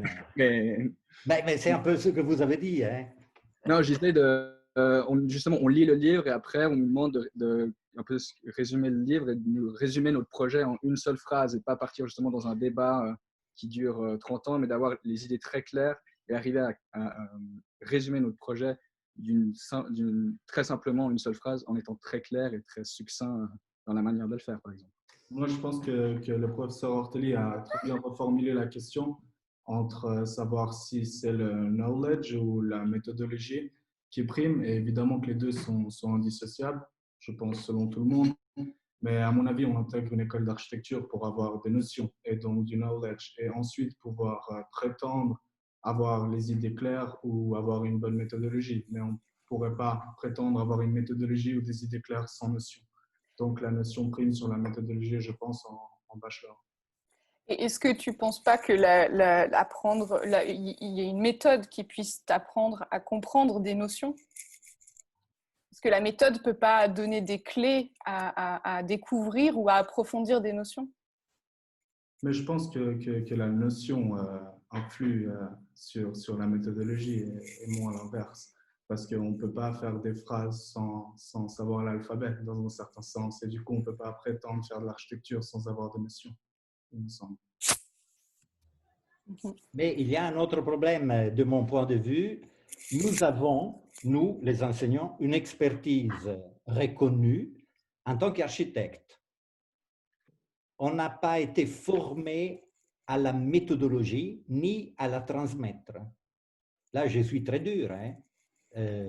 Nous, on est des bricoleurs et notre enseignement se fonde sur notre capacité de bricoler. Personne parmi nous a jamais suivi, peut-être que je me trompe, des cours de méthodologie pédagogique. Est-ce que je me trompe? Et nous, on prétend transmettre une méthodologie. Oui, on peut le faire. C'est quoi? C'est notre savoir-faire qui se base sur des notions. Et l'expérience de ces notions à travers la pratique. Enfin, oui, bien sûr. Oui, mais ce n'est pas une méthode. Je veux dire, il faut démythiser la question de méthode, à mon avis. Chacun a sa manière de lire des livres, chacun a sa vision de l'architecture et chacun, surtout, transmet ses compétences. Et les compétences qui ont fait que nous sommes tous professeurs dans cette école sont liées à ce que nous avons exercé dans le domaine de l'architecture et pas de la pédagogie ni de la méthodologie. Cela dit, chaque architecte a ses méthodes. Alors, il a une méthode. C'est ce que je voulais dire, c'est que la question ici, Luca, que tu parles et que tu illustres, c'est, disons, personne n'a de méthode. Mais par contre, quand tu répètes 15 fois la même chose pendant 15 ans et d'une façon empirique, tu affines, tu améliores, tu détectes où le message ne passe pas, tu évalues les résultats de cette année d'expérience, tu essaies d'affiner encore. Est-ce que cela devient une méthode ou pas? Sans être trop dogmatique. Est-ce que, parce que je pose la question aussi aux étudiants, c'est que ils doivent choisir un studio et pour le faire, ils ont la séance de présentation, mais ils ont aussi toutes les informations qu'ils reçoivent de ses collègues qui ont déjà fait ça. Et ils savent très bien qu'il y a une façon ou une manière ou deux, trois perspectives qui peuvent appuyer sur ça. Est-ce que c'est pas, je ne veux pas l'appeler méthodologie scientifique, je suis loin de ça, et loin d'être dogmatique dans ces aspects, mais est-ce que toutes les années d'expérience que tu cumules, est-ce qu'ils n'ont pas aidé à compter sur une manière de penser ou de faire que tu sais qui peut mieux transmettre tes notions? Oui, absolument. Mais Thiago, tu as raison. C'est aussi l'expérience. Hein? Et nous, on a une situation bizarre parce qu'on est plus ou moins tous architectes pratiquants, mais on est aussi enseignants. Ce que je veux dire, c'est qu'en tant qu'enseignant, et c'est un peu la force, mais en même temps la faiblesse de toutes les écoles d'architecture du monde, nous, on est des bricoleurs. On est on improvise. On n'a pas été formé à transmettre nos notions, nos connaissances. Et c'est pour ça que nous transmettons nos expériences. Donc, je suis avec toi quand tu utilises le mot manière plutôt que méthode ou méthodologie. Oui, il y a différentes manières. Chacune et chacun parmi nous a sa manière. Donc, on est tous maniéristes. Ce qui s'incarne. Mais pour te décomplexer, Luca, il faut relire Lévi-Strauss, quoi. Sur justement la question des bricoleurs, quoi. Je veux dire, où il explique que le bricolage, comme tout, quand il est fait sens noble et il est pratiqué depuis tout le temps, quoi, c'est une science comme une autre, quoi. Voilà, je veux dire, il y a des scientifiques et on les connaît et ils sont durs envers nous, hein, et on n'est pas assez dur envers eux, je trouve, quoi, qui posent des choses, des questions méthodologiques, qui te disent ah mais toi tu écris sur Le Corbusier. C'est sur un copain, quoi. Je veux dire, en fait, tu es en train tu vois, c'est du copinage ce que tu fais, quoi. Et pour le scientifique, c'est clair, quoi. Mais nous, voilà, on est plus proche, effectivement, des bricoleurs qui prennent des segments de connaissances, quoi, qui s'adaptent à ça, qui les comprennent, quoi, qui les transmettent, quoi. Mais sur le fond, c'est pas de la même science, mais quand même, quoi, c'est construit, il y a une tradition, et ça, je pense que tu le sais, tu en fais partie, et ça se transmet, et ça se fait, tu vois. Je veux dire, je pense que c'est... Et voilà. Non? Non, mais Franz, tu le sais que moi, j'assume volontiers le rôle du provocateur pour animer les discussions. Donc, je pense qu'on est tous d'accord, mais on est arrivé maintenant à reconnaître qu'il y a une spécificité qui est probablement assez unique dans le panorama académique et qui appartient aux écoles d'architecture, et que peut-être il n'est même pas juste, c'est faux de se poser la question alternative entre notion et méthode. Non. Parce que peut-être ces deux, disons, manières de se rapporter aux étudiants sont fondamentales dans d'autres disciplines, dans d'autres facultés et pas dans la nôtre. Je veux dire, peut-être qu'à la fin, on a compris que cette distinction est inutile parce que nous mettons une manière de faire qui ne peut pas être détachée de nos connaissances. C'est vrai, mais et tu vois, ça revient aussi à la question que posait Thiago tout à l'heure sur la question des ateliers, de ce qui nous a manqué par rapport à la maquette, par rapport à des choses comme ça. Je pense qu'il faut qu'on saisisse aussi cette occasion pour revendiquer le fait que notre enseignement est différent. Tu vois ce que je veux dire, quoi? Nous, il nous a manqué, et il nous a manqué peut-être beaucoup plus d'urbain qu'il a manqué à d'autres étudiants, d'autres enseignements au niveau de l'EPFL, quoi. Et ça, ce serait bien de le dire, quoi, et de dire pourquoi. Enfin, il me semble. Hein. Oui, mais tu vois, me permet de prendre on a essayé 1000 fois. Et si on veut nous entendre, on nous entend. Si on ne veut pas... Oui, ok. Cette question, Franz, cette question que tu poses, je ne voulais pas rendre ça un monopole, mais je voulais passer la parole à quelqu'un qui pourrait, par exemple, prendre les limitations de les nouvelles conditions ont limité quelque chose. Et une des choses, par exemple, qu'elles ont limité, je prends par exemple la notion, allez, je reprends des mots qu'on commence à répéter, la notion d'échelle. Moi, je ne sais pas comment est-ce que en ligne, et vous comprenez un qui met ça, sans vouloir faire le deuxième provocateur dans la salle, comment on explique la notion d'échelle à un étudiant qui a une chose qui s'appelle scroll et qui bouge tout le temps et qui n'arrive pas à voir la chose imprimée en face, qui arrive parfois, et on voit ça quand on a un étudiant qui veut faire un programme d'une salle de sport, un programme très élaboré, qui n'a pas la notion d'échelle, ou une simple salle n'a pas la notion d'échelle. Et comment est-ce qu'on travaille cet aspect? Parce que dans ce cas-là, je vois que le contexte, les conditions dans lesquelles on est invité à travailler ne permet pas de passer cette notion peut-être de façon efficace. C'est fondamental, quoi. On a tous ressenti ce problème-là, comme on l'a ressenti dans l'université d'autres, mais la question de l'échelle, elle existait avant. Hein. Parce qu'en fait, la situation que l'on a vécue, c'est pas qu'elle a changé les problèmes. À mon avis, c'est un peu comme elle les a distordus. C'est-à-dire qu'elle les a rendus plus évidents d'un côté, quoi. Et effectivement, cette notion d'échelle qui était déjà difficile, quoi, à vivre, hein, avec le travail sur ordinateur, là, tout d'un coup, c'est devenu insupportable, quoi. Et on doit plus choisir finalement. On doit plus centrer, on doit plus recentrer les discussions, les sujets, les détails. On peut plus tout voir, on peut pas avoir. C'est compliqué d'avoir une vision d'ensemble, même sur l'outil Miro, on a vu. On doit se diriger et on doit, en tout cas, apprendre à diriger. Les étudiants doivent nous guider dans leur projet encore plus qu'avant, parce que nous, spontanément, on peut pas se diriger plus vers ce document ou ce document qui est plus valorisant l'idée, qui valorise plus l'idée architecturale ou la qualité du projet qui est développé. Et c'est vraiment, c'est aussi ça, c'est apprendre dans ce qui peut être appris dans les écoles d'architecture, c'est ça. C'est comment guider à travers toutes les échelles, la représentation et le discours aussi, le positionnement, comment on nous emmène dans le projet.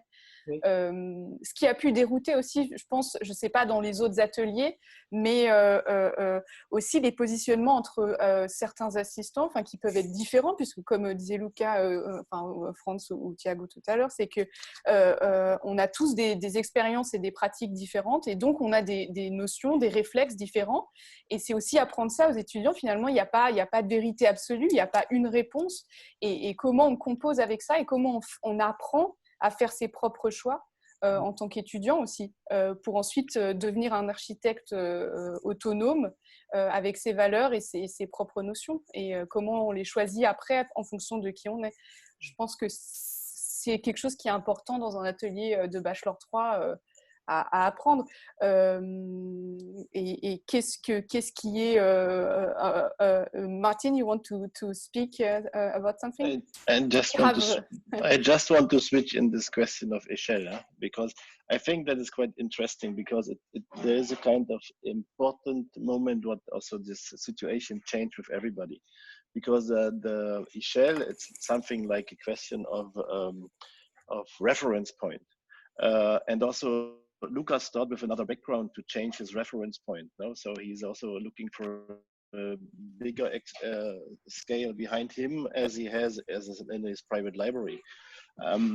So I think one thing what happened with this situation, that everybody starts to find the reference point with his own environment. So that is one thing. No, we have people here, they're starting gardening around the house. So everybody is going quite differently to the city. And that is also something what influence our, let's say, our way of designing an architecture. And that's one thing. And the other way, what Thiago said, that is designing with the mouse, and we can go really in a detail and really far away. This is kind of virtuality. So we travel, and that is quite I think the new way of let's say producing also architecture in future, also communicating architecture in future, is that the students, they're referring to both. So they have this kind of personal reference point, where they're coming from, where they're living, what is the surrounding of them, what is the heritage of them, what is the cultural background. And the second one is this scrolling in between, going really in matrix, in movies, in virtual reality reference. And they have to travel in between these two worlds. And this is quite, I think, an amazing experiment, what we also felt, or what we get into this quite much more deeper than before with this situation that we are now discussing about architecture, sitting in my workshop here, other one in a virtual library. And I try to explain you what is a good space and what is a good architecture. And I think this will have also an impact on future designing in architecture. We have students, they did the entire studio sitting in a sleeping room or in the bathroom because there were not enough space in the flat. So the scale is quite more complex as it seems with scrolling, I would just mention to that.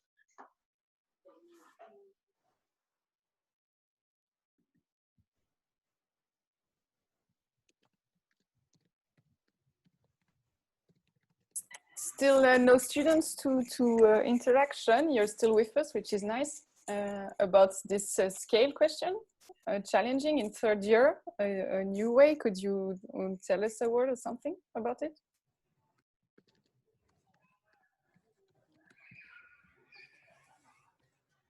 Ah, your mic is off. Scale? Pour parler justement de cette échelle, on va dire dans un terme plus vaste, comme disait Martine, c'est que, enfin ouais, c'est quelque chose qui est propre à chacun, et à mon avis qui est propre à si chacun des projets. Pour revenir sur ce que M.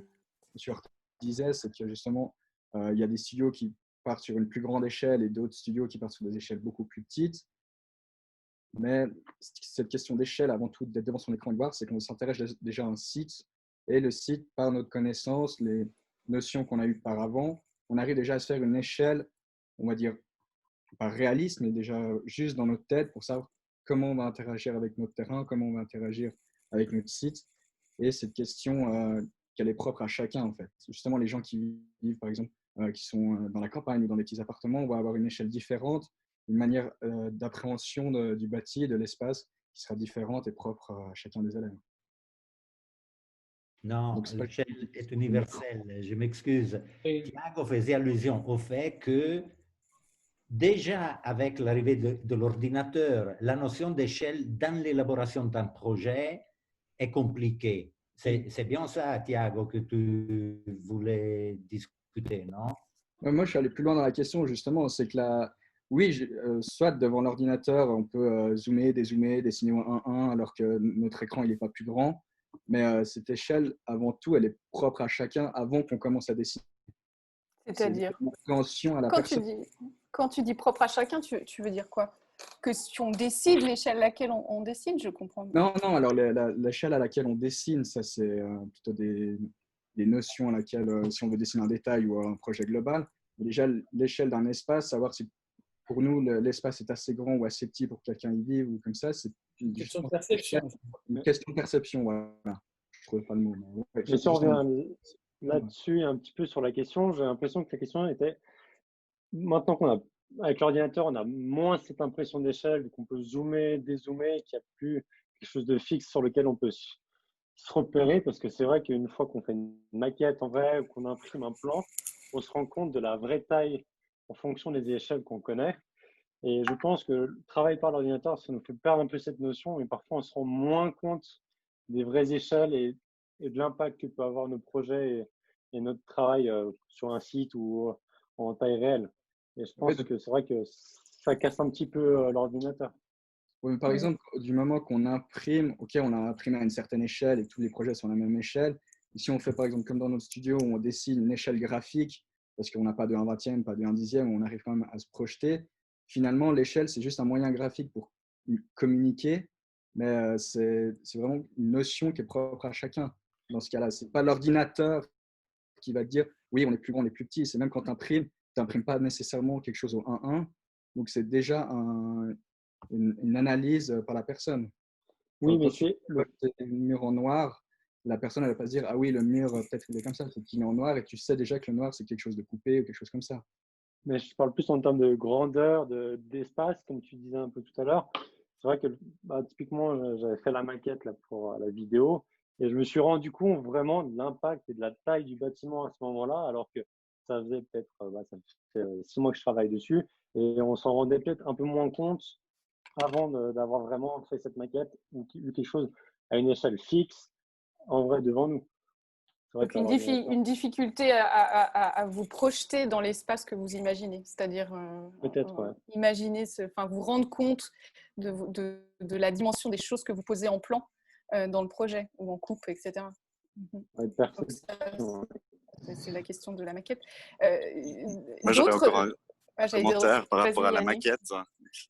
J'aimerais être un petit peu plus positif par rapport à ces questions de maquette parce que, comme on le sait, la maquette, c'est quand même une manière d'abstraire une partie de notre territoire, d'un bâtiment, d'un détail.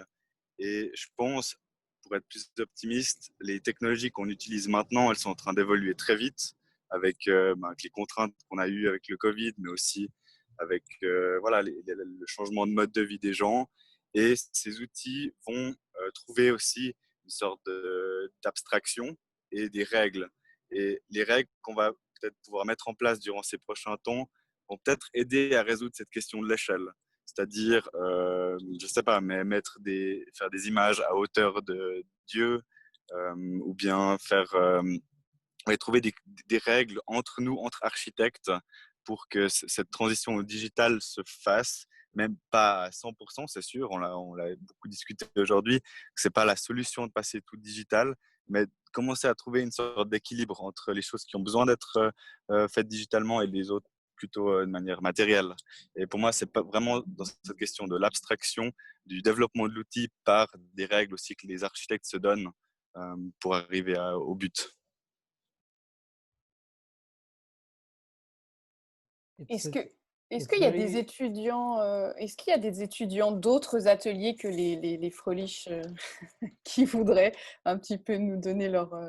Ou est-ce que vous avez des exemples de règles que vous avez dû vous mettre dans cette situation pour pallier à ces, on va dire, scrolls du digital? Non, mais ces règles dans la modélisation 3D, elles existent quand même en grande partie déjà dans la modélisation BIM. On parle plus d'échelle, on parle de niveau de détail. Donc il y a aussi quand on parle d'échelle, tout un langage, un vocabulaire qui évolue. Et puis ça, c'est des règles relativement simples de dessin. Comme on dessine un plan, une coupe, ben on dessine en 3D un niveau de détail, c'est des LOD 1, 2, 3, 4. Et ça, c'est des compétences qu'on apprend à un moment donné et que tout le monde va apprendre dans les 20, 30 prochaines années. Par contre, moi, je pense que ce qui est apparu, c'est qu'on ne peut pas aujourd'hui se passer d'une maquette, comme on ne peut pas se passer de la 3D, sauf que comme on ne peut pas se passer d'un atelier pour faire un projet dans une école ou se passer d'un bureau d'architecte pour travailler dans le métier. Par contre, la réalité économique, la réalité politique, comme on parlait avant, elle tend plus vers une efficacité, vers une rapidité. Faire une maquette, ça prend du temps, ça prend du matériel, ça prend de l'énergie. Et puis, c'est pour ça que petit à petit, ça tend à disparaître. Donc, il y a une vraie question de combat, de motivation à garder ces outils-là, autant la maquette que les briques, que le développement dans la 3D. Il y a ici une question qui m'a passé, qui on vient de parler, sans vouloir passer à côté de ce que Théo vient de rajouter, pour laquelle personnellement, je ne sais pas si je suis complètement bien armé pour la discuter. Martin, il a parlé d'une chose intéressante qui après a été touchée par, donc a fait un ping-pong entre Chan et Mathias, c'est la question de la perception qui est venue donc de l'échelle, mais après, ils ont fait ça à un autre niveau, l'action de la perception, et notamment que Martin disait l'espace qui nous entoure et l'espace que je vis, utilisons ça, quand je suis dans un in your face, dans un jeu, dans un Counter-Strike ou dans un espace, soi-disant virtuel, dans lequel j'ai un déplacement. Et l'autre jour, j'ai vu un Counter-Strike, donc une partie donc de ce jeu in your face avec des petits aventures, donc vous connaissez mieux que moi, qui se passait dans les termes de valse de Zumthor. Donc c'était toutes les termes de valse en 3D, voilà, avec application de matériaux super réaliste, et après cette idée de l'espace qui est expérimentée par le joueur à l'intérieur de ça. Donc, sa perception, donc on aurait des étudiants qui ont joué des heures de ce type d'espace, qui ont testé, qui ont vécu beaucoup d'heures dans ce type d'espace et qui vont comprendre autrement cet espace aussi. Et c'est peut-être quelque chose que moi, si je ne l'expérience pas, si je ne connais pas, ça me dépasse. Ce n'est pas une question précise, mais ça m'amène à un contexte aussi de notion de perception spatiale dans lequel une personne qui l'a vécu d'une façon n'est pas la même chose qu'une personne qui a vécu de l'autre. Par contre, ils l'ont vécu aussi, l'espace reste le même. Parce que votre joueur, il se déplace aussi avec des pas de 60 cm s'il court, il se déplace aussi avec des pas de 30 cm. Donc, il y a une notion d'espace aussi. Par contre, c'est un nouveau type. Pas un nouveau type, c'est bizarre d'utiliser du mot nouveau pour des technologies qui sont là depuis 30, 40 ans. Mais vous comprenez, ce n'est pas une question précise, mais c'est vraiment ici une différence de perception, mais néanmoins, il y a des perceptions différentes de ces espaces. Je n'arrive pas à conclure avec une question. Thiago? Yes, I was going to. You want to answer, Martin? Really, I want to keep this intense discussion for a conference what we can launch in the beginning of the new semester, because we're also coming to the end of our, I don't know if we get kicked out the Zoom after the time frame what we had. And we need a little bit of energy for everybody for the last discussion with Luca and Cyril and who is Eric. Pierre is also there because there we will answer if we need really the EPFL campus or not.